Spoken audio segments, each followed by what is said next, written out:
आपका स्वागत है और मैं आपसे मुखातिब हूँ समीर अब्बास। तुम अपने पास रखो अपने सूरजों का हिसाब, मुझे तो आखिरी घर तक दिया जलाना है। ये प्रोफेसर वसीम बरेलवी का शेर है और इसी बरेली की सरजमीन से निकलकर और पुराने शहर से निकलकर 20 साल में राजनीति के क्षेत्र में अंजुम फिरदौस जी लगातार काम कर रही हैं। अहम बात यह है कि अलग अलग वार्डों से वो लगातार चुनाव जीतते रहे और इस वक्त क्योंकि महिला सीट में ये इलाका आ गया था, इस वजह से उनकी वाइफ जो है यहाँ से पार्षद के तौर पर काम कर रही हैं। अहम बात यह है कि 20 सालों से ऊपर राजनीति के क्षेत्र में हर जाति समुदाय में उनको वोट मिला। यही वजह है कि हर जगह उनकी इज्जत लगातार की जाती है। लेकिन सियासत के क्षेत्र में 2012 में भी उन्होंने एक उम्मीदवार के तौर पर समाजवादी पार्टी से अपना दावेदारी ठोकी थी, लेकिन क्योंकि उस वक्त तजुर्बा कम था, यही वजह है कि उन्हें टिकट नहीं मिला और उन्होंने निर्दलीय चुनाव लड़ने का सोचा और लोगों में इतनी ज़बरदस्त उनकी पैठ थी कि 9000 से ज़्यादा वोट अकेले दम पर ले गए। सियासत का जब ये सफ़र आगे बढ़ता है तो 2000 अगर हम 21 की बात करें तो अभी ये चुनाव में महज 6 से 7 महीने का वक्त रह गया है। और कैंट विधानसभा की जब हम जिक्र करते हैं तो बरेली की बेहद अहम सीट है। यहाँ पर इस्लाम साबिर और उसके बाद ये सिलसिला आगे बढ़ता है तो राजेश अग्रवाल और बीच में भी तमाम लोग यहाँ से जीतते रहे। राजेश अग्रवाल जी बीजेपी के मंत्री भी रहे हैं, लेकिन अब तमाम वजहों से जो है आनी उम्मीद ये है कि चुनाव आगे नहीं लड़ेंगे। अब उसके बाद ये सीट बहुत अहम हो जाती है समाजवादी पार्टी के लिए। बरेली में 9 विधानसभा सीटें और यहाँ से अंजुम फिरदौस जी कैंट विधानसभा से लगातार दावेदारी ठोक रहे हैं, दस्तक दे रहे हैं। हम उन्हीं से बात करेंगे और किस तरह का उन्होंने सोचा है इस पूरे इलाके के लिए, क्योंकि लगातार यहाँ से वो 20 सालों से राजनीति में बच्चे की जुबान पर अंजुम फिरदौस का नाम है।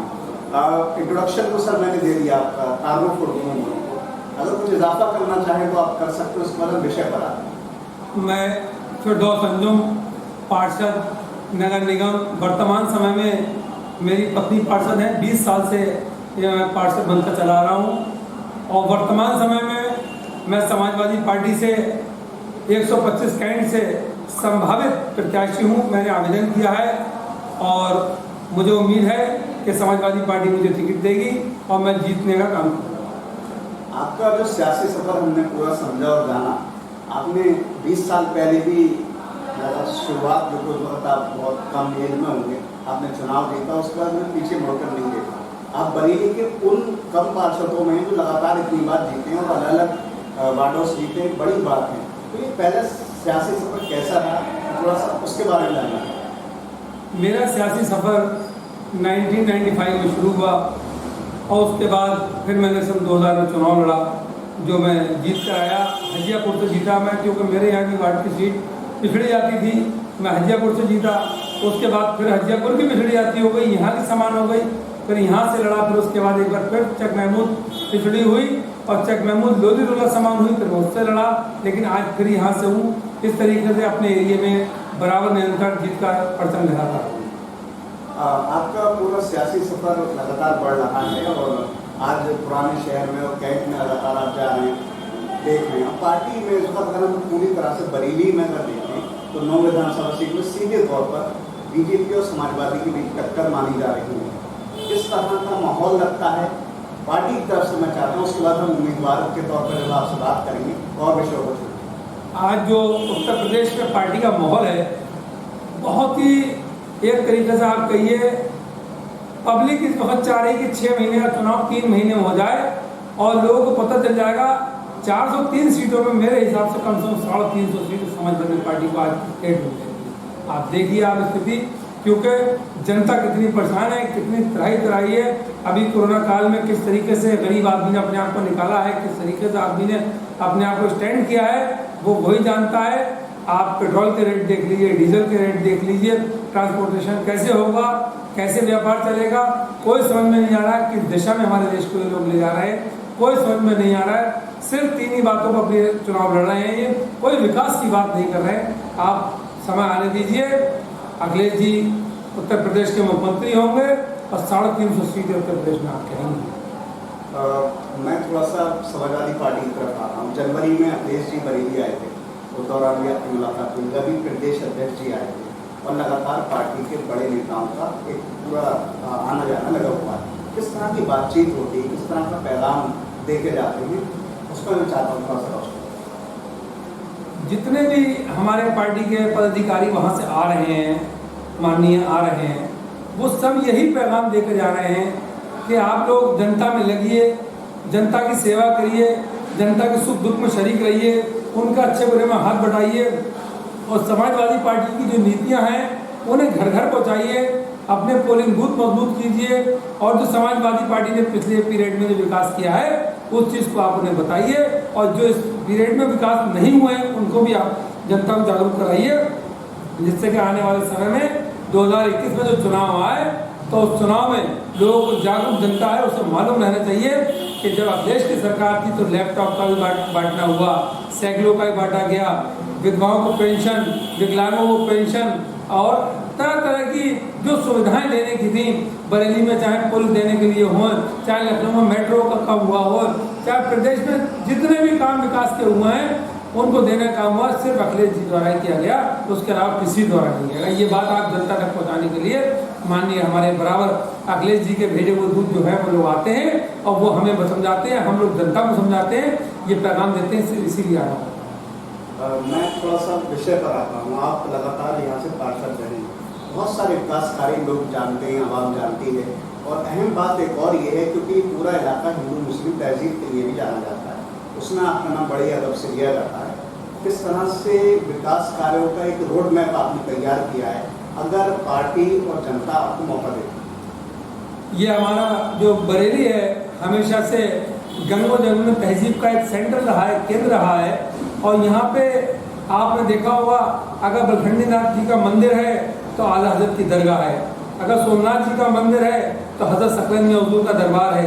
अगर इस तरीके की 10 मिसालें आपके यहाँ बरेली में वो चीज़ें आप देखिए, जब भी बरेली कोई अधिकारी है, कोई इंस्पेक्टर रेंज का हो या कोई एसडीओ किसी रेंज के, जब भी कोई रहने आता है तो अपना मकान जरूर बनाता है या कोशिश यही करता है कि बरेली रुक जाऊँ, इतनी अच्छा केंद्र है, इतना साफ सुथरा शांति का वातावरण है, इतना अच्छा मेरे हिसाब से उत्तर प्रदेश में फर्स्ट नंबर बरेली आता है।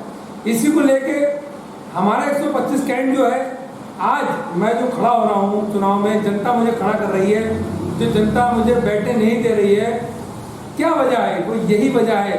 अगर हमारे यहाँ से 5 बार के पाँच बार की विधायक श्री राजेश अग्रवाल जी क्षेत्र में विकास करते तो शायद जनता किसी और को लाने की हिम्मत नहीं करती, जनता उन्हीं को बनाती। लेकिन होता क्या है, जब वो जीते हैं तो साल में 365 दिन अगर हुए हैं तो 365 दिन में 345 दिन बरेली लखनऊ रहे, बाकी 6 दिन बरेली रहे। उनको देखने को पब्लिक तरस जाती है। विकास के नाम पे शून्य है बिल्कुल वो, और समाजवादी पार्टी ने हमेशा विकास किया, जब समाजवादी पार्टी आई है विकास किया। आज आपके सामने है जो स्थिति है बरेली में, पुराने शहर में कोई भी ऐसा डिग्री कॉलेज, कोई वैसे इंटर कॉलेज, एक अगर 2 को छोड़ दीजिए तो कोई शिक्षा संस्थान नहीं है जहाँ पर लड़कियाँ हमारी पुराने शहर की लड़कियाँ जो हैं साहू रामस्वरूप, साहू गोपीनाथ जाती हैं। अगर चाहते ये लोग तो यहाँ बन चुका होता है। नेकपुर, मणिनाथ, सुभाष नगर, आपके ये क्षेत्र भी हमारे सारे कैंट क्षेत्र में लगते हैं। सनिया सिंदौरा हो, चाहे जंक्शन का क्षेत्र हो, चाहे बब्बरपुरवा हो, चाहे बिहारीपुर, करोलान, मेमनान, कसग्राम, कहरवान, ख्वाजा कुतुब, मलकपुर, रेती, जसौली, आजमनगर, सराया, कितने एरिया मुझे उंगलियों में डेटा हूँ मैंने, क्योंकि इनका एरिया को सर्वे किया है, खुद घूम कर आया हूँ। क्या स्थिति है यहाँ के रोडों के, सीवरेज की, पानी की, कि वही लोग जानते हैं। तो इन सबको देखने के बाद मेरा मन इतना भर आया कि मैंने सोच के फैसला किया कि मैं विधानसभा चुनाव लड़ूंगा, और लड़ने के बाद अपने आप को मैंने तो जनता को समर्पित कर रखा है। लेकिन आने वाले समय में अगर मैं विधायक बनता हूँ तो ये मूलभूत सुविधाएं जितनी भी हैं मैं इनके द्वार तक पहुँचाऊँगा, ये मैं आपसे वादा दावा करता हूँ। जो आज हमारे विकलांग, हमारे विधवा पेंशन वाली बहनें, हमारे वृद्धावस्था वाले बुढ़े एजेड आदमी जो चक्कर काट रहे हैं विकास भवन के हमारा वृद्धावस्था पेंशन बनवा दो हमारी को, लेकिन मैं इंशाअल्लाह अगर होता हुआ लाना चाहा तो अपने यहाँ एक ऑफिस खुलवाऊंगा जहाँ से किसी भी वृद्धावस्था को या किसी विकलांग को किसी ऑफिस जाने की जरूरत नहीं, सारा काम उसका यहीं होगा। यहीं से उसकी काफ़ी सारी पेंशन उसकी तय कर दी जाएगी, शासन से जब आएगी उसकी किताब में आपकी उसकी बैंक में आ जाएगी, उसे कहीं धक्के खाना नहीं पड़ेगा, किसी कर्मचारी के खुशामद नहीं करना पड़ेगी, किसी को 2 रुपये कमीशन नहीं देना पड़ेगा। ये मैं आपसे वादा दावा करता हूँ। एक दो सवाल हमारे और रहे हैं। देखिए, किसी भी देश की तरक्की नौजवानों पर डिपेंड करती है। हमारी बेरोजगारी लगातार बढ़ी है। बरेली में उद्योग के बहुत ज़्यादा जरिए नहीं पैदा हो रहे। मैं चाहता हूँ थोड़ा सा अगर कोई जहन में आपका रोजगार को लेकर फैक्ट्री या कोई और खासतौर से कैंट से क्योंकि आप उम्मीदवार हैं, तो उस पर थोड़ा सा रोशनी डालें। बहुत अच्छा सवाल आपने किया, बहुत अच्छी बात है। बरेली कारोबार के लिए बहुत अच्छा हब मानी जाती है। बरेली जरी कारोबार के लिए मशहूर है। बरेली बेत के कारोबार के लिए मशहूर है। बरेली वुडन लकड़ी के काम के लिए मशहूर है। लेकिन आज की स्थिति में देखिए कितने टैक्स लगा दिए गए, कितने परेशान किया गया। आप देखिए चाइना का माल हमारे देश में आ रहा है, प्लास्टिक का, इसका उसका, शीशे का, जिससे कि हमारे जो कार्यकर्ता वो फेल होते चले गए।